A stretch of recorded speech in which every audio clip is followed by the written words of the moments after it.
नमस्कार, ध्रुव IAS मध्ये आपणा सर्वांचं स्वागत आहे. आजच्या भागामध्ये आपण भारताच्या राज्यघटनेच्या निर्मितीची प्रक्रिया भाग 2 अभ्यासणार आहोत. यापूर्वीच्या भागामध्ये आपण कॅबिनेट मिशनचा अभ्यास केला. कॅबिनेट मिशनची रचना कधी करण्यात आली, कोणत्या सभागृहामध्ये त्याची घोषणा झाली, कॅबिनेट मिशनमधील कोणकोणते सदस्य होते, ज्यांना त्रिमंत्री असं संबोधलं जात होतं, ते 3 सदस्य कोणते होते याचा आपण विचार केला. कॅबिनेट मिशनचा प्रस्ताव कोणता होता याचा आपण विचार केला. कॅबिनेट मिशनच्या उद्देशाचा आपण विचार केला. शिवाय शिमला या ठिकाणी जी त्रिपक्षीय परिषद भरलेली होती की ज्याच्यामध्ये भारतीय राष्ट्रीय काँग्रेस, मुस्लिम लीग, ब्रिटिश सरकार यांचा समावेश होता याचाही आपण विचार केला. शिवाय ही जी त्रिपक्षीय परिषद भरलेली होती त्याच्यामध्ये कोणत्या प्रकारे चर्चा झाली याचाही आपण विचार केला. या मागच्या भागामध्ये आपण शिमला या ठिकाणी जी त्रिपक्षीय परिषद भरलेली होती, यानंतर कॅबिनेट मिशननं जे प्रस्ताव जाहीर केले त्याच्यामध्ये कोणकोणत्या प्रस्तावांचा समावेश होता याचाही आपण विचार केला. त्याच्यामध्ये संघराज्याकडं कोणत्या बाबी होत्या, राज्यांकडं कोणत्या बाबी होत्या यांचा आपण विचार केलेला होता. त्यानंतर निर्णय कसे घेतले जाणार होते, राज्य कशा प्रकारे निर्णय घेणार होतं, केंद्रीय विधिमंडळामध्ये कोणत्या प्रकारे निर्णय घेतले जाणार होते याचाही आपण विचार केला. याशिवाय भारतातील जेवढे प्रांत होते त्या प्रांतांची कशा प्रकारे 3 विभागामध्ये वाटणी करण्यात आली. मग त्याच्यामध्ये गट अ, गट ब, गट क या तिन्हींचा आपण विचार केला. गट अ मध्ये हिंदू बहुसंख्य होत्या, गट ब आणि गट क मध्ये मुस्लिम बहुसंख्य होते. मग गट अ, ब आणि क याच्यामध्ये कोणकोणत्या प्रांतांचा समावेश होता याचाही आपण विचार केला. त्यानंतर संविधान सभा स्थापन करण्याचा प्रस्ताव देण्यात आलेला होता, त्याच्याविषयी आपण चर्चा केलेली होती. त्यानंतर कॅबिनेट मिशननं जो प्लॅन दिला त्या प्लॅनचे परिणाम नेमके कोणते झाले याचा आपण विचार केलेला होता. त्यानंतर संविधान सभा म्हणजे काय, सर्वात प्रथम संविधान सभेची मागणी कोणी केली, मानवेंद्रनाथ राय यांनी कोणते विचार मांडले, भारतीय राष्ट्रीय काँग्रेसने पाटण्याला जी सभा भरलेली होती 5 ते 7 डिसेंबर 1934च्या दरम्यान, त्याच्यामध्ये संविधान सभेची मागणी केली याचीही चर्चा आपण केली. जवाहरलाल नेहरूंनी कोणतं मत मांडलं, अशा प्रकारे मागच्या भागामध्ये या सगळ्या गोष्टींचा आपण विचार केला. आता या भागामध्ये आपल्याला अभ्यासायचं आहे काय, तर घटना समितीची रचना आणि संविधान सभा. घटना समितीच्या रचनेचा विचार करा. सुरुवातीला विचार करा की घटना समितीमध्ये किती सदस्य होते, एकूण सदस्य किती, एकूण सदस्यामध्ये ब्रिटिश भारतासाठी किती सदस्यांचा समावेश होता किंवा संस्थानिकांसाठी किती सदस्यांची तरतूद करण्यात आलेली होती, त्यांचा विचार आपल्याला करावा लागतो. याशिवाय ज्या जागा दिल्या जाणार होत्या ब्रिटिश भारताला, ब्रिटिश प्रांतांना, संस्थानिकांना, त्या कोणत्या प्रमाणामध्ये दिल्या जाणार होत्या, त्या जागांची निवड कशी केली जाणार होती याचा आपल्याला या टप्प्यामध्ये विचार करायचा. तर सुरुवातीला विचार करा, घटना समिती जी होती त्याच्यामध्ये सदस्यांची संख्या किती होती. घटना समितीमधील सदस्यांच्या संख्येचा जर तुम्ही विचार केला तर या ठिकाणी 389 एकूण सदस्य किती होतं, एकूण सदस्य होते 389. आता 389 जे सदस्य होते त्याच्यामध्ये संस्थानिकांसाठी कोणते सदस्य होते, किती सदस्य होते, आणि ब्रिटिश भारतासाठी म्हणजे ब्रिटिश प्रांतांसाठी किती सदस्य होते, या दोन्हींचा आपल्याला विचार करावा लागतो. मग पहा, या ठिकाणी आपण थोडासा विचार करू. ब्रिटिश प्रांत आणि संस्थानिक या 389 मधल्या या दोघांना किती जागा देण्यात आलेल्या होत्या हे आपल्यासाठी सुरुवातीला महत्त्वाचं आहे. संस्थानिक ब्रिटिश प्रांत याचा जर विचार केला तर 296 जागा ब्रिटिश भारतासाठी होत्या. मग आपल्याला या ठिकाणी सांगता येईल की 296 जागा आणि उरलेल्या जागा संस्थानिकांना देण्यात आलेल्या होत्या. किती उरल्यात पहा, 93 जागा. 93 जागा या संस्थानिकांसाठी देण्यात आलेल्या होत्या. अशा प्रकारे एकूण सदस्यांची संख्या 389 होती, त्याच्यामध्ये ब्रिटिश प्रांत 296 जागा आणि संस्थानिकांना 93 जागा देण्यात आलेल्या होत्या.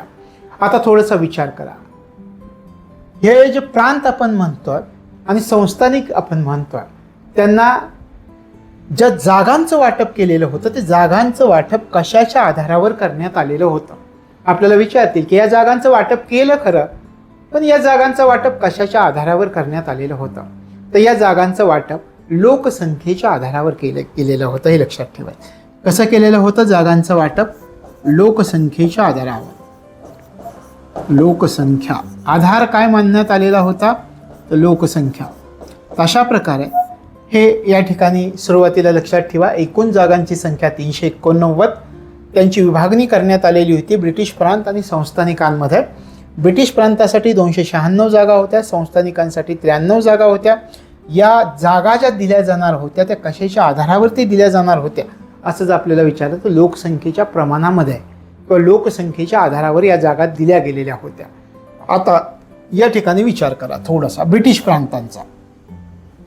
ब्रिटिश प्रांतांचा जर तुम्ही विचार केला तर ब्रिटिश प्रांतांना ज्या जागा देण्यात आलेल्या होत्या त्या कोणाकडून निवडल्या जाणार होत्या हे पण आपल्याला माहिती असणं गरजेचं आहे. ब्रिटिश प्रांतांसाठी ज्या जागा दिलेल्या होत्या त्या जागा प्रांतिक विधिमंडळाचे जे सदस्य होते त्या सदस्यांकडून निवडल्या जाणार होत्या. निवड कुठून होणार होती? निवड प्रांतांसाठी प्रांतिक विधिमंडळाचे सदस्य.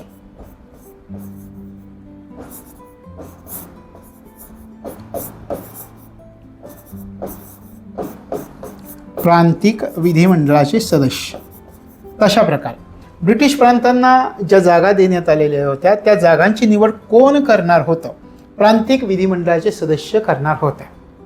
संस्थानिकांचा जर तुम्ही विचार केला तर संस्थानिक त्यांचे प्रतिनिधी नेमणार होते. स्वतः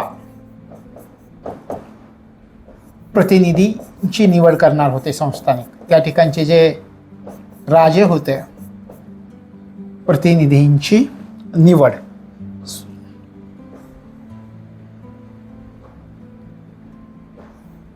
प्रतिनिधींची निवड स्वतः प्रतिनिधींची निवड करणार होत. अशा प्रकारे रचना करण्यात आलेली होती. घटना समितीची रचना पाहताना सुरुवातीचा हा महत्त्वाचा मुद्दा आपल्याला सांगता येईल. काय? एकूण 389 सदस्य होते. त्या 389 सदस्यांची विभागणी करण्यात आलेली होती. विभागणी कोणत्या? 2 भागांमध्ये 2 गटांमध्ये करण्यात आलेली होती. एक आहे ब्रिटिश प्रांत, एक आहे संस्थानिक. ब्रिटिश प्रांतांसाठी 296 जागा आणि संस्थानिकांसाठी 93 जागा देण्यात आलेल्या होत्या. या दोन्ही जागांचं जे वाटप केलेलं होतं ते लोकसंख्येच्या प्रमाणामध्ये करण्यात आलेलं होतं. आता पहा निवड कोण करणार होतं? ब्रिटिश प्रांतांमधील जे 296 सदस्य निवडले जाणार होते त्या सदस्यांची निवड कोण करणार होतं? तर ब्रिटिश प्रांतामध्ये जे 296 सदस्य निवडले जाणार होते त्यांची निवड प्रांतिक विधिमंडळाच्या सदस्यांकडून होणार होती. आणि संस्थानिकांचे जे 93 सदस्य होते त्यांची निवड स्वतः संस्थानिक करणार होते. अशा प्रकारे आता या संविधान सभेचा जर तुम्ही विचार केला एकूण सदस्य म्हणला पण 389. मग ही संविधान सभा प्रौढ मताधिकार पद्धतीवरती आधारित होती का? तर नव्हती. तर हे पण लक्षात ठेवा या ठिकाणी. प्रौढ मताधिकार पद्धतीवर आधारित नव्हती. प्रौढ मताधिकार पद्धतीवर आधारित नव्हती. तुम्ही म्हणाल मग प्रौढ मताधिकार पद्धतीवरती आधारित जर नव्हती मग कशावर आधारित होती? नामनिर्देशन पद्धतीनं सदस्यांची निवड केलेली होती. अप्रत्यक्ष निवड पद्धतीनं सदस्यांची निवड केलेली होती. प्रौढ मताधिकार पद्धतीच्या तत्वावरती या संविधान सभेमधील सदस्य निवडण्यात आलेले नव्हते. हे संविधान सभेबद्दल सुरुवातीला लक्षात ठेवायचे. लक्षात राहील. पहा 389 सदस्य, ब्रिटिश प्रांताचे 296, संस्थानिकांचे 93. निवड लोकसंख्येच्या प्रमाणामध्ये की लोकसंख्येच्या आधारावरती. ब्रिटिश प्रांतामधील सदस्यांची निवड प्रांतिक विधिमंडळाचे सदस्य करणार होते. संस्थानिकांचे जे सदस्य होते त्या प्रतिनिधींची निवड संस्थानिक स्वतः करणार होत्या. संविधान सभा प्रौढ मताधिकार पद्धतीवर आधारित नव्हती. त्यातले जे सदस्य होते ते सदस्य नामनिर्देशनाच्या पद्धतीने निवडण्यात आलेले होते किंवा अप्रत्यक्ष पद्धतीने निवडलेले होते. अशा प्रकारे संविधान सभेची रचना होती. आता संविधान सभेची रचना एवढ्यावर सांगून चालेल का? तर नाही सांगता येणार. का? तर हे जे 296 सदस्य आहेत या 296 सदस्यांची सुद्धा रचना आपल्याला अभ्यासावी लागते. या 296 सदस्यांची सुद्धा विभागणी करण्यात आलेली होती. सुरुवातीला हे सदस्य लक्षात घ्या, कशी रचना आहे ते लक्षात घ्या. नंतर आपण प्रांतांसाठी जे 296 सदस्य आहेत त्यांची रचना कोणत्या प्रकारे आहे हे अभ्यासूया. 296 सदस्य प्रांतांसाठी असणारे 296 सदस्य. आता 296 सदस्यांची आपण रचना समजावून घेऊयात. 296 सदस्यांची रचना. प्रांतांसाठी जे 296 सदस्य होते त्यांची रचना कशी असणार होती. आता यासाठी दोन प्रकारे रचना आपल्याला अभ्यासावी लागते. एक आहे प्रांतांसाठी किती सदस्य होते आणि चीफ कमिशनर यांच्या प्रांतांसाठी असणारे सदस्य. प्रांत आपण म्हणूयात आणि चीफ कमिशनरांचे प्रांत. चीफ कमिशनर यांचे प्रांत यांच्यामध्ये हे 296 सदस्यांची विभागणी करण्यात आलेली होती.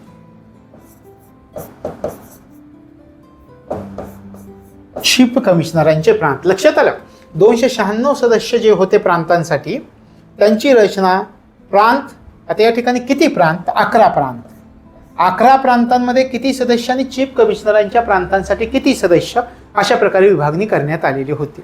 आता याच्यामध्ये जे 11 प्रांत आहेत त्यांचा जर तुम्ही विचार केला तर या 11 प्रांतांसाठी 292 सदस्य होते आणि चीफ कमिशनरांच्या प्रांतांचा जर विचार केला त्यांच्यासाठी 4 सदस्य होते.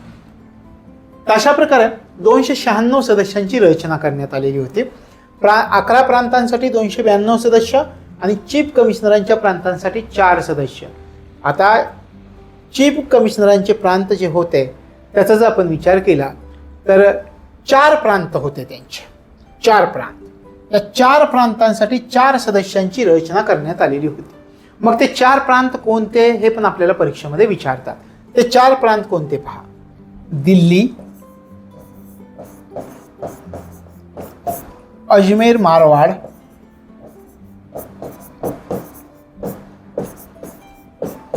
त्यानंतर आहे कुर्ग आणि त्याच्यानंतर आहे बलुचिस्तान. कुर्ग आणि बलुचिस्तान.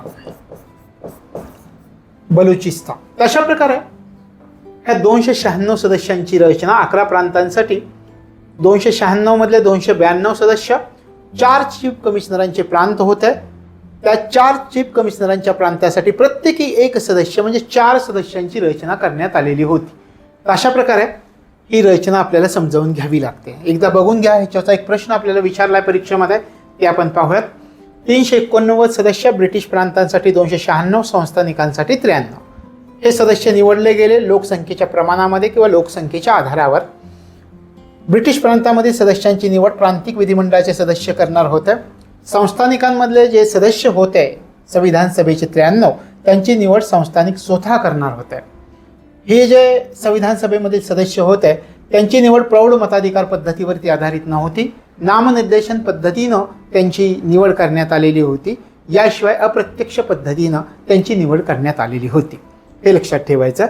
त्याच्यानंतर आपण आत्ता अभ्यासलेलं हे प्रांतांसाठी जे 296 सदस्य होते त्यांची विभागणी करण्यात आलेली होती. 11 प्रांतांसाठी 292 आणि चीफ कमिशनरांच्या प्रांतासाठी 4. चीफ कमिशनरांचे कोणते 4 प्रांत होते तर दिल्ली, अजमेर मारवाड, कुर्ग आणि बलुचिस्तान. अशा प्रकारे रचना करण्यात आलेली होती. तर याच्यावरचा एक प्रश्न आहे, तो प्रश्न तुम्ही सोडवायचा आहे. प्रश्न पहा. घटना समितीमध्ये ब्रिटिश भारतातील चीफ कमिशनर प्रांतातील आणि भारतीय संस्थानातील किती प्रतिनिधी होते असा आपल्याला प्रश्न विचारला. सांगता येईल? सुरुवातीला विचार करा. ब्रिटिश भारतासाठी किती होते? आपण काय म्हटलं? प्रांतांसाठी 296, ब्रिटिश भारतासाठी 292, चीफ कमिशनरांच्या प्रांतांसाठी किती होते? 4 होते. अशा प्रकारे आता या ठिकाणी कुठं दिसतंय का पहा. ब्रिटिश भारत 292 एकच ऑप्शन आपल्याला या ठिकाणी दिसतोय का? 4 चीफ कमिशनरांचे प्रांत आणि 93 भारतीय संस्थाने. अशा प्रकारे याच्यावरती प्रश्न विचारला. हा प्रश्न आपल्याला लगेच लक्षामध्ये येईल. यानंतर अशाच प्रकारे आणखी एक प्रश्न विचारलाय. कोणता आहे पहा. आता या ठिकाणी जोड्या जुळवा आहे. एकूण सदस्य संख्या किती होती हे तुम्ही मला आता सांगा. किती होती? आपण किती म्हटलं होतं एकूण सदस्य संख्या? एकूण सदस्य संख्या 389 आपल्याला सांगता येईल. 389. म्हणजे 1/4चा ऑप्शन कुठे दिसतोय का या ठिकाणी आपल्याला महत्त्वाचं आहे. तर 1/4चा ऑप्शन आपल्याला फक्त पहिल्या याच्यामध्ये दिसतात. मग दुसरा ऑप्शन आपण पाहूयात. संस्थानिक राज्यांचे प्रतिनिधी किती होते? 93 होते. 2/3 आहे का? बरोबर आहे. उच्च आयुक्तांचे म्हणजे चीफ कमिशनरांचे प्रांताचे प्रतिनिधी किती होते? 4 होते आपण पाहिले. मग 4 किती? बरोबर या ठिकाणी 3/2 आहे का? आहे. आणि प्रांतांचे प्रतिनिधी किती होते? 292. अशा प्रकारे क्वेश्चन्स आपल्याला विचारलेले आहेत. आता आणखी एक प्रश्न पहा याच्यावरती कसा विचारला आहे. संविधान सभेबाबत खालीलपैकी कोणती विधाने सत्य आहेत असं विचारलं आहे. आता पहा, संविधान सभेबाबत मी तुम्हाला माहिती सांगितली आहे, तर त्याच्या आधारावर विधानं देण्यात आलेली आहेत. त्या विधानांचा विचार करायचा आहे आणि उत्तर आपल्याला निवडायचं आहे. आता या ठिकाणी जर तुम्ही विचार केला तर पहिलं विधान पहा, ती प्रौढ मताधिकारावर आधारित नव्हती. मी तुम्हाला काय सांगितलं की संविधान सभा ही प्रौढ मताधिकार पद्धतीवर आधारित नव्हती. ती कशावर आधारित होती? नामनिर्देशन पद्धतीनं त्यातल्या सदस्यांची निवड केली होती आणि अप्रत्यक्ष पद्धतीनं निवड केली होती. प्रौढ मताधिकार पद्धतीनं निवड केलेली होती का? नव्हती. म्हणजे पहिलं विधान बरोबर आहे हे आपल्याला सांगता येईल. दुसरं विधान, ती प्रत्यक्ष निवडलेली संस्था होती. आता ती प्रत्यक्ष निवडलेली संस्था होती का? मी आत्ताच सांगितलं अप्रत्यक्ष निवडलेली संस्था होती. मग हे विधान काय आहे? चुकलेलं आहे. तिसरं विधान, ब्रिटिश भारतास 292 जागा देण्यात आलेल्या होत्या. आता ब्रिटिश भारताचा जर विचार केला तर 296. आपण एकूण जागा किती असं विचारलंय त्या 296. मग त्याची विभागणी पुढं वेगळी झाली होती, पण ब्रिटिश भारताला विचारलंय डायरेक्ट. मग या ठिकाणी 296 पाहिजे होतं, 292 दिलं. म्हणजे हे विधान चुकलेलं आहे. चौथ्या विधानाचा विचार करा, ती विविध समित्यांद्वारे कार्य करत असे. संविधान सभेच्या वेगवेगळ्या समित्या होत्या आणि त्या समित्यांमार्फत तिचं कार्य चालू होतं. म्हणजे हे विधान बरोबर आहे. म्हणजे आपल्याला या ठिकाणी सांगता येईल कोणतं ऑप्शन निवडायचं आहे पहा, अ आणि ड. तिसऱ्या नंबरचा ऑप्शन आपल्याला या ठिकाणी निवडता येतो. अशा प्रकारे प्रश्न याच्यावरती विचारले जातात, हे लक्षामध्ये ठेवायचं. आणखी एक प्रश्न आपण पाहूयात. संविधान सभेसंबंधी खालीलपैकी कोणतं विधान बरोबर नाही? पुन्हा पुन्हा कसे प्रश्न विचारलेत पहा. आता काय विचारलंय की संविधान सभेसंबंधी खालीलपैकी कोणतं विधान बरोबर नाही? पहिलं विधान, आपण एक एक विधान अभ्यासूयात. पहिलं विधान पहा, प्रत्येक प्रांताला आणि संस्थानांना त्यांच्या लोकसंख्येच्या प्रमाणात जागा दिल्या जाणार होत्या. आता सुरुवातीलाच मी तुम्हाला सांगितलं की लोकसंख्येच्या प्रमाणात जे जागांचं वाटप झालं, 389 जागांचं एक वाटप झालं प्रांतांमध्ये आणि संस्थानिकांमध्ये. ते कशाच्या आधारावरती झालेलं होतं? याचा आपण लोकसंख्येच्या प्रमाणाच्या आधारावर. मग या ठिकाणी काय म्हटलंय? लोकसंख्येच्या प्रमाणात जागा दिल्या जाणार होत्या. म्हणजे विधान बरोबर आहे. दुसरं, ब्रिटिश प्रांतांना दिलेल्या जागा या प्रांतिक विधिमंडळाच्या सदस्यांकडून निवडल्या जाणार होत्या. आठवतं मी काय सांगितलं की ब्रिटिश प्रांतांना ज्या जागा दिल्या जाणार होत्या त्यातले जे सदस्य होते त्या सदस्यांची निवड कोणाकडून केली जाणार होती? असं मी तुम्हाला सांगितलं, प्रांतिक विधिमंडळाच्या सदस्यांकडून केली जाणार होती. म्हणजे हे पण विधान बरोबर आहे. तिसरं विधान पहा, प्रांतिक विधिमंडळाचे सदस्य मर्यादित मताधिकार असलेल्यांकडून निवडून आलेले होते. आता या ठिकाणी जर आपण विचार केला तर प्रांतिक विधिमंडळाचे जे सदस्य होते, आपण म्हणतोय की प्रांतिक विधिमंडळाच्या सदस्यांकडून निवडले जाणार होते. पण हे जे प्रांतिक विधिमंडळाचे सदस्य होते त्यावेळी मताधिकार सर्वांना होता का? सर्वांना नव्हता. मताधिकार हा मर्यादित लोकांना होता. मग हे पण विधान बरोबर आहे. मर्यादित मताधिकार असलेल्या लोकांकडून निवडून आलेले होते. चौथं विधान, संस्थानांचे प्रतिनिधी हे प्रत्यक्षरित्या निवडले जाणार होते. नाही, संस्थानिकांचे प्रतिनिधी अप्रत्यक्षरित्या निवडले जाणार होते का? नाही. त्यांची नेमणूक कोण करणार होतं? संस्थानिक करणार होते. स्वतः संस्थानिक त्यांची नेमणूक करणार होतं. म्हणजे हे विधान आपल्याला या ठिकाणी चुकलेलं आहे हे दिसतं. तर अशा प्रकारे आपल्याला या ठिकाणी सांगता येईल की प्रश्न कसे विचारले जातात. आता जी चर्चा केली आपण त्याच्याविषयी. आता आपण पुढच्या टप्प्याकडे जातो. पुढचा टप्पा आपला आहे संविधान समितीच्या निवडणुका. संविधान समितीच्या निवडणुकाचा जर आपण विचार केला त्याच्यामध्ये प्रत्यक्षात ज्या निवडणुका झाल्या त्याच्यामध्ये कोणत्या पक्षाला किती जागा मिळाल्या हे आपल्यासाठी महत्त्वाचं. सुरुवातीला विचार करा, निवडणुका कधी झाल्या ते सांगा. 1942ला झाल्या, 44ला झाल्या, 46ला झाल्या, 48ला झाल्या. संविधान समितीच्या निवडणुका सहजपणे तुमच्या लक्षात येईल. 1946 मध्ये संविधान समितीच्या निवडणुका झाल्या. आता संविधान समितीच्या ज्या निवडणुका झालेल्या होत्या त्यांचा जर विचार केला तर ब्रिटिश भारतासाठी निवडणुका घेण्यात आलेल्या होत्या. संस्थानिकांनी त्यांचे प्रतिनिधी निवडणुकांमध्ये पाठवले नव्हते. संस्थानिकांचे जे प्रतिनिधी होती त्यांच्यासाठी निवडणुका घेण्यात आल्या नव्हत्या. का घेण्यात आल्या नव्हत्या याच्याविषयी आपण चर्चा करूया. पण या ठिकाणी सुरुवातीला पहा, संविधान समितीच्या ज्या निवडणुका झाल्या त्या कधी झाल्या हे सुरुवातीला विचार करा. 1946 मध्ये. मग ब्रिटिश भारतासाठी निवडणूक, कोणासाठी निवडणुका झाल्या? ब्रिटिश भारत. आता विचार करा, ब्रिटिश भारताच्या किती जागा होत्या? 296 जागा होत्या. 296 जागांमध्ये कोणकोणत्या पक्षांना किती जागा मिळाल्या हे आपल्यासाठी महत्त्वाचं आहे. मग याच्यामध्ये दोन महत्त्वाचे पक्ष आहेत, काँग्रेस पक्ष आणि मुस्लिम लीग. या ठिकाणी आपण दोघांची तुलना करू. कुणाला किती जागा मिळाल्या?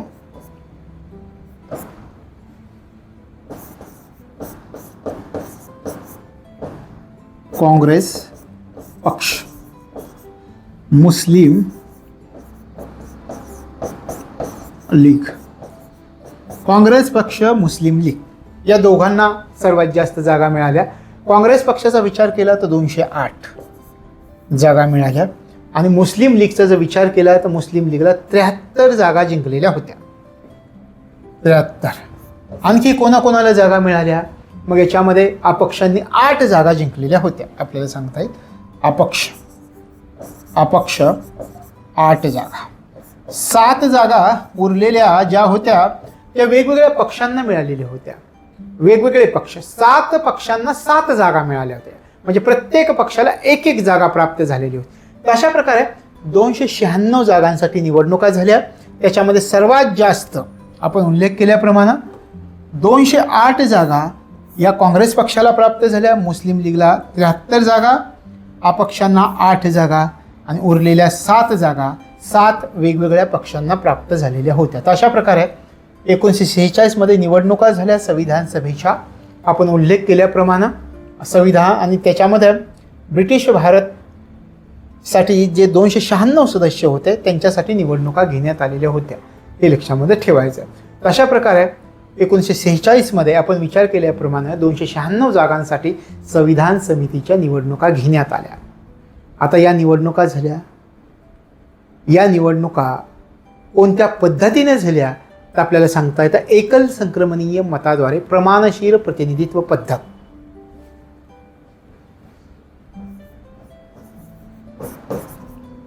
एकल संक्रमणीय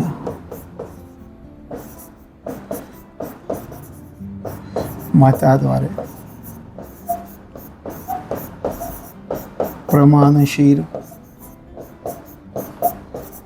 प्रतिनिधित्व पद्धत. या पद्धतीनुसार प्रमाणशीर प्रतिनिधित्व पद्धत म्हणजे लोकसंख्येच्या आधारावर एकल संक्रमणीय मताद्वारे प्रमाणशीर प्रतिनिधित्व पद्धत याद्वारे निवडणुका पार पडलेल्या होत्या संविधान सभेच्या इलेक्शनमध्ये ठेवायच्या. आता तुमच्या मनामध्ये एक विचार येत असेल की काही जागा संस्थानिकांना होत्या, 93 जागा आपण म्हणूयात. संस्थानिकांच्या ज्या 93 जागा होत्या त्या का भरण्यात आल्या नव्हत्या? हे की नाही? तुम्ही विचार कराल की संविधान सभेच्या निवडणुका घेतल्या पण संस्थानिकांचे जे 93 सदस्य होते त्यांच्यासाठी निवडणुका का घेण्यात आलेल्या नव्हत्या? याचं कारण होतं आपल्याला परीक्षेमध्ये जरी विचारलं तरी माहिती असणं गरजेचं आहे. आता संस्थानिकांनी काय सांगितलेलं होतं की जी तुमची संविधान सभा आहे त्या संविधान सभेमध्ये म्हणजे घटना समितीमध्ये आम्ही काही सामील होणार नाही. यामुळं संस्थानिकांच्या 93 जागा भरण्यात आलेल्या नव्हत्या. लक्षात आलं? आपण उल्लेख केला ब्रिटिश भारत 296 जागा, संस्थानिकांसाठी 93 जागा. निवडणुका फक्त झाल्या कोणासाठी? ब्रिटिश भारतासाठी. संस्थानिकांचे जे प्रतिनिधी होते त्यांच्यासाठी निवडणुका झाल्या नाही. का नाही झाल्या? कारण संस्थानिकांनी सांगितलेलं होतं की संविधान सभा जी आहे त्या संविधान सभामध्ये आम्ही सामील होणार नाही किंवा घटना समितीमध्ये आम्हाला काही सामील व्हायचं नाही आहे. त्याच्यामुळे संस्थानिकांच्या ज्या 93 जागा होत्या त्या 93 जागा भरण्यात आलेल्या नव्हत्या. अशा प्रकारे हे लक्षामध्ये ठेवायचं आहे संविधान समितीच्या निवडणुका. लक्षात आल्या? ब्रिटिश भारताचे जे 296 सदस्य होते त्यांच्यासाठी निवडणुका झाल्या. निवडणुकीचे रिझल्ट काय आले? काँग्रेस पक्षाला सर्वाधिक 208 जागा, मुस्लिम लीगला 73 जागा, अपक्षांना 8 आणि इतर जे 7 वेगवेगळे पक्ष होते ते कोणते होते याचाही आपल्याला अभ्यास करावा लागतो. तो पुढे करूयात आपण. तर त्या 7 जागा 7 वेगवेगळ्या पक्षांना प्राप्त झालेल्या होत्या आणि ज्या निवडणुका पार पडल्या ते एकल संक्रमणीय मताद्वारे प्रमाणशीर प्रतिनिधित्व पद्धत यानुसार या पद्धतीनं या निवडणुका पार पडलेल्या होत्या, हे लक्षामध्ये ठेवायचं आहे. आता या ठिकाणी या निवडणुका पार पडल्या, पण तुम्ही म्हणाल की सर्वांना मतदानाचा अधिकार नव्हता. हे एक ठीक आहे, पण हे जे सदस्य निवडले गेले, तुम्ही असं म्हणताय की लोकसंख्येच्या प्रमाणामध्ये निवडले गेले. मग थोडासा मनामध्ये असा प्रश्न येतोय का की किती लाख लोकसंख्येमागे एक सदस्याची रचना करण्यात आलेली होती? तर ते पण लक्षात ठेवा. 10 लाख लोकसंख्या, 10 लाख लोकसंख्येमागे एक सदस्य असेल अशा प्रकारची रचना करण्यात आलेली होती. 10 लाख लोकसंख्येमागे एक सदस्य असेल अशा प्रकारची रचना करण्यात आलेली होती. अशा प्रकारे याच्यामध्ये ज्या जागांचं वाटप केलं त्याच्यामध्ये एक गोष्ट पण लक्षात ठेवलेली होती. सगळ्या समुदायांना प्रतिनिधित्व मिळालं पाहिजे. अशा प्रकारे याच्यामध्ये ह्या सगळ्या गोष्टी लक्षामध्ये ठेवून सगळ्या समुदायांना सुद्धा प्रतिनिधित्व मिळालं पाहिजे ह्या निवडणुका घेण्यात आल्या आणि त्याचे रिझल्ट याप्रमाणे आलेले होते. आता या ठिकाणी आणखी एक गोष्ट महत्त्वाची आहे. हे सदस्य निवडून आले आणि या सदस्यांच्या बाबतीमध्ये एक तरतूद करण्यात आलेली होती. कोणती तरतूद करण्यात आलेली होती? 1935चा जो कायदा करण्यात आलेला होता त्या कायद्यानुसार प्रांतिक कायदे मंडळाकडून हे सदस्य निवडले जातील अशा प्रकारची तरतूद करण्यात आलेली होती. आपण जे म्हटलं की ब्रिटिश भारताचे जे सदस्य आहेत ते कोणाकडून निवडले जाणार होते? प्रांतिक विधिमंडळांकडच्या सदस्यांकडून निवडले जाणार होते. तुम्हाला जर असं विचारलं की प्रांतिक विधिमंडळामधील जे सदस्य आहेत त्याच्याकडून हे सदस्य निवडले जाणार होते, ही तरतूद कोणत्या कायद्यानुसार करण्यात आलेली होती असं जर विचारलं तर 1935चा कायदा हे लक्षामध्ये ठेवायचा. 1935चा कायद्यानुसार तरतूद होती. आपण म्हटल्याप्रमाणे 10 लाख लोकसंख्येमागं एक सदस्य निवडण्यात आलेला होता. सगळ्या समुदायांना प्रतिनिधित्व देण्यात आलेलं होतं आणि मग सगळ्या समुदायांना प्रतिनिधित्व देताना ज्या जागांचं वाटप केलेलं होतं त्या जागांचं वाटप प्रमुख 3 गटांमध्ये करण्यात आलेलं होतं. ते प्रमुख 3 गट कोणते होते हे पण आपल्याला माहिती असणं गरजेचं आहे. ते 3 प्रमुख गट होते शीख, मुस्लिम आणि साधारण. आपण या ठिकाणी पाहूयात ही 3 प्रमुख गट. जागांचं वाटप जे केलेलं होतं ते 3 प्रमुख गटांमध्ये करण्यात आलेलं होतं. कोणते 3 प्रमुख गट होते त्याचा आपण विचार करूयात. शीख, मुस्लिम आणि साधारण. या 3 गटांमध्ये 3 प्रमुख गटांमध्ये सगळ्या समुदायांना प्रतिनिधित्व दिलेलं होतं. म्हणजे या ठिकाणी जागांचं वाटप कोणत्या 3 प्रमुख गटांमध्ये करण्यात आलेलं होतं असं आपल्याला विचारू शकतात. तर हे 3 प्रमुख गट आहेत शीख, मुस्लिम आणि साधारण. तर अशा प्रकारे याच्यावरती एक प्रश्न पण आला. आपण सुरुवातीला थोडीशी रिव्हिजन करूयात की संविधान समितीच्या निवडणुका पार पडलेल्या दिसत आहेत. 1946मध्ये निवडणुका ज्या पार पडल्यात त्या ब्रिटिश भारतासाठीच आहेत. फक्त संस्थानिकांचे जे प्रतिनिधी होते त्यांच्यासाठी निवडणुका पार पडलेल्या नाहीत. ब्रिटिश भारताचे 296 सदस्य, त्याच्यामध्ये काँग्रेस पक्ष 208, मुस्लिम लीग 73, अपक्षांना 7 जागा आणि 8 जे अपक्षांना 8 जागा आणि 7 जागा कोणाचे होते? जे वेगवेगळे 7 राजकीय पक्ष होते त्यांना 7 जागा. 10 लाख लोकसंख्येमागं एक सदस्याची निवड करण्यात आलेली होती आपण उल्लेख केला. आणि कोणत्या पद्धतीनं ही निवडणूक झाली तर एकल संक्रमणीय मताद्वारे प्रमाणशीर प्रतिनिधित्व पद्धतीनं या निवडणुका पार पडल्या. संस्थानिकांचे 93 सदस्य निवडण्यात आलेले नव्हते कारण त्यांनी सांगितलेलं होतं की आम्ही संविधान सभेमध्ये घटना समितीमध्ये सामील होणार नाही आहे. त्याच्यामुळं त्यांचे जे 93 प्रतिनिधी होते त्यांच्यासाठी निवडणुका घेण्यात आलेल्या नव्हत्या.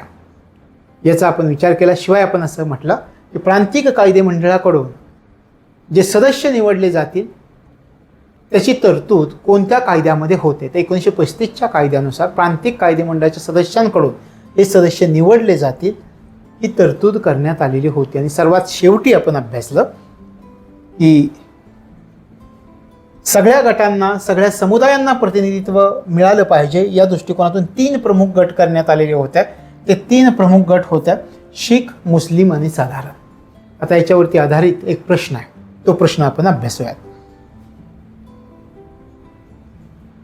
प्रश्न पहा, कोणत्या अल्पसंख्याक समाजाला घटना परिषदेत विशेष प्रतिनिधित्व देण्यात आलं?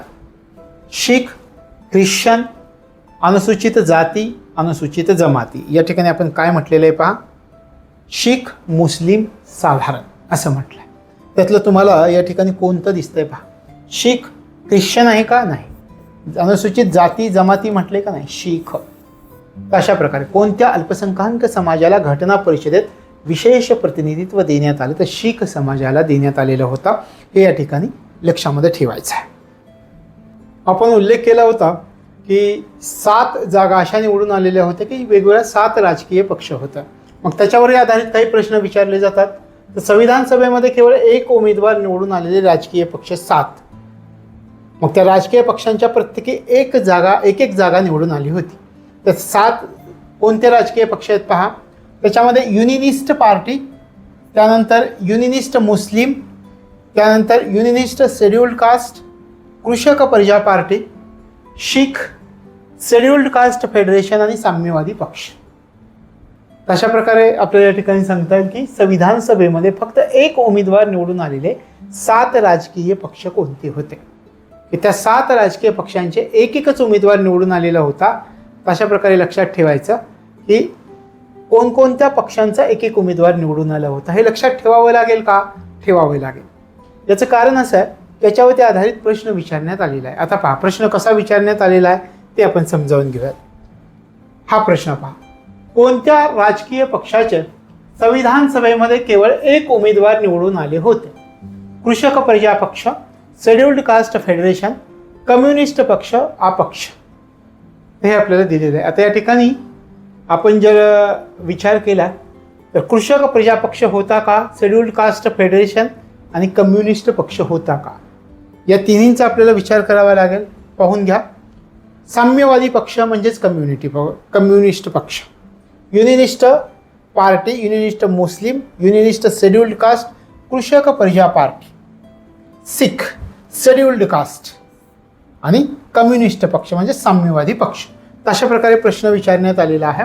हा प्रश्न विचारण्यात आला, कोणत्या राजकीय पक्षाच्या संविधान सभेत केवळ 1 उमेदवार निवडून आले होते? कृषक प्रजा पक्ष आपण आता पाहिला, शेड्युल्ड कास्ट फेडरेशन आणि कम्युनिस्ट पक्ष या तिन्हीचे निवडून आलेले होते. मग अ, ब, क हा ऑप्शन आपल्याला निवडावा लागतो. अशा प्रकारे हे 7 उमेदवार की वेगवेगळ्या पक्षांचे होते की 7 राजकीय पक्ष असे होते की त्या 296 जागांमध्ये हे 7 सदस्य वेगवेगळ्या पक्षांचे निवडून आलेले होते. मग आपल्याला विचारला की ते कोणकोणत्या पक्षांचे होते हे सुद्धा विचारलं. यानंतर आपण पुढच्या मुद्द्याकडे येऊयात. संविधान सभेमध्ये महत्त्वाच्या प्रांतांमधील सदस्यांचा विचार करतोय आपण या ठिकाणी. तर सुरुवातीला आपल्याला सांगता येईल बॉम्बे प्रांत सांगता येईल, संयुक्त प्रांत सांगता येईल, मद्रास प्रांत सांगता येईल. सर्वात जास्त सदस्य कोणत्या प्रांताचे निवडून आले होते याचा जर आपण विचार केला या ठिकाणी आपल्याला सांगता येतं संयुक्त प्रांत. आपण 3 प्रांत घेऊयात की ज्या प्रांतांचे जास्तीत जास्त सदस्य या ठिकाणी होतात. तर सुरुवातीला आपल्याला नाव घ्यावं लागेल संयुक्त प्रांत. संयुक्त प्रांत.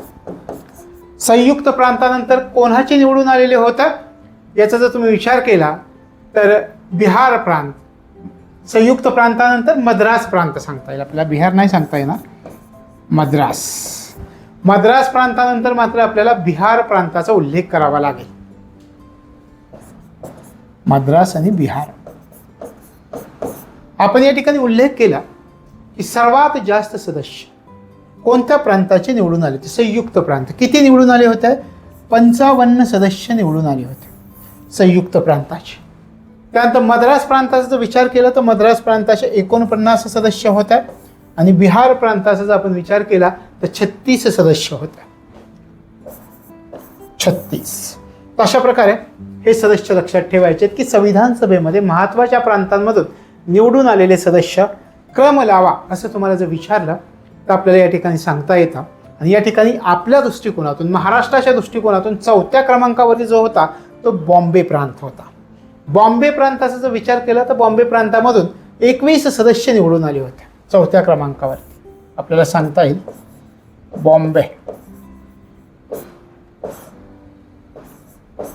बॉम्बे प्रांत. हा प्रांत सुद्धा आपल्यासाठी महत्त्वाचा आहे की या प्रांतामधून 21 सदस्य निवडून आले होते. तर अशा प्रकारे हे संविधान सभेमध्ये महत्त्वाच्या प्रांतांमधून निवडून आलेले सदस्यांची संख्या. सर्वात जास्त सदस्य संयुक्त प्रांतामधून निवडून आले 55, त्यानंतर मद्रास 49, बिहार 36 आणि बॉम्बे प्रांत 21. म्हणजे संयुक्त प्रांत, मद्रास, बिहार, बॉम्बे असं आपल्याला या ठिकाणी लक्षामध्ये ठेवावं लागेल. यानंतर आपला पुढचा मुद्दा आहे की संविधान सभेमधील निवडून आलेले अपक्ष उमेदवार. आपण म्हटलं तर 8 अपक्ष उमेदवार निवडून आले होते. त्यातले प्रमुख अपक्ष उमेदवार कोणते होते हे आपल्याला माहिती असणं गरजेचं आहे. कारण एखाद्या वेळी प्रश्न विचारतील की संविधान सभेमध्ये जे अपक्ष उमेदवार निवडून आले त्याच्यामध्ये खालीलपैकी कोणत्या उमेदवाराचा समावेश होत नाही, मग त्याच्यामध्ये कोणत्या उमेदवाराचा समावेश होतो हे आपल्याला माहिती असणं गरजेचं आहे. मग एक उमेदवार आपण पाहूयात जे काही महत्त्वाचे आहेत. तर त्याच्यामध्ये जयपाल सिंह मुंडा यांचं एक नाव होतं, हे लक्षामध्ये ठेवायचं. जयपाल सिंह. त्यानंतर दुसरे होते ज्वाला प्रसाद श्रीवास्तव.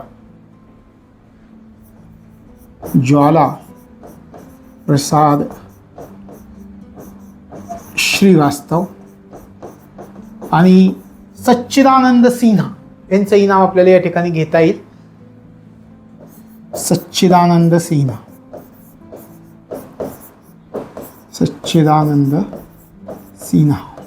त्याच्यानंतर BL मित्तर यांचंही नाव आपल्याला घेता येईल.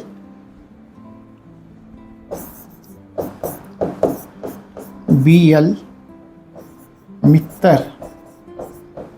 त्याच्यानंतर DB खेतान, देवी प्रसाद खेतान असं त्यांचं नाव होतं. DB खेतान.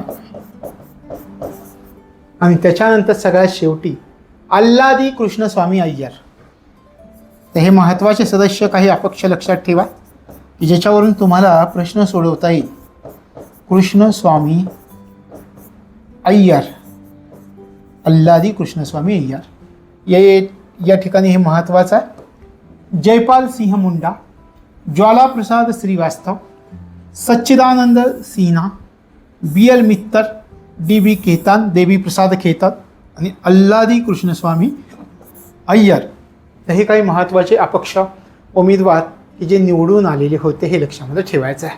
तर याच्यामधले BL मित्तर यांच्या बाबतीत काही गोष्टी लक्षात ठेवा की BL मित्तर हे जे होते त्यांनी बडोद्याचं दिवाण म्हणून सुद्धा काम केलं होतं. आपल्याला जर विधानांमध्ये विचारलं की हे अपक्ष निवडून आले होते आणि यांनी बडोद्याचे दिवाण म्हणून सुद्धा काम केलं होतं, अशी विधानं आली तर लक्षात ठेवायचं. बरोबर आहे, बडोद्याचं दिवाण. बडोद्याचे दिवाण म्हणून सुद्धा यांनी काम केलेलं होतं. आता BL मित्तर यांचा जर विचार केला तर बडोद्याचे जे महाराज होते त्यांचं सल्लागार म्हणून सुद्धा यांनी काम केलेलं होतं. तर अशा प्रकारे BL मित्तर हे लक्षामध्ये ठेवा. तर हे काही अपक्ष उमेदवार संविधान सभेमधून निवडून आलेले हे लक्षामध्ये ठेवायचं आहे. अशा प्रकारे हा आपला पहिला भाग की ज्याच्यामध्ये आपण घटना समितीच्या निवडणुका कशा पार पडल्या याचा अभ्यास केला. आता आपण पुढच्या भागामध्ये घटना समितीमधील ज्या महिला सदस्य होत्या त्या कुठून निवडून आल्या होत्या, त्यांची वैशिष्ट्य कोणकोणती होती, हे सगळ्याचा आपण सविस्तर अभ्यास करणार आहोत की त्याच्यावरतीही काही प्रश्न परीक्षेमध्ये विचारले गेलेले आहेत. तर आपण या ठिकाणी थांबतोय, भेटूया पुढच्या भागामध्ये. तोपर्यंत तुम्हाला तुमच्या अभ्यासासाठी मनापासून शुभेच्छा.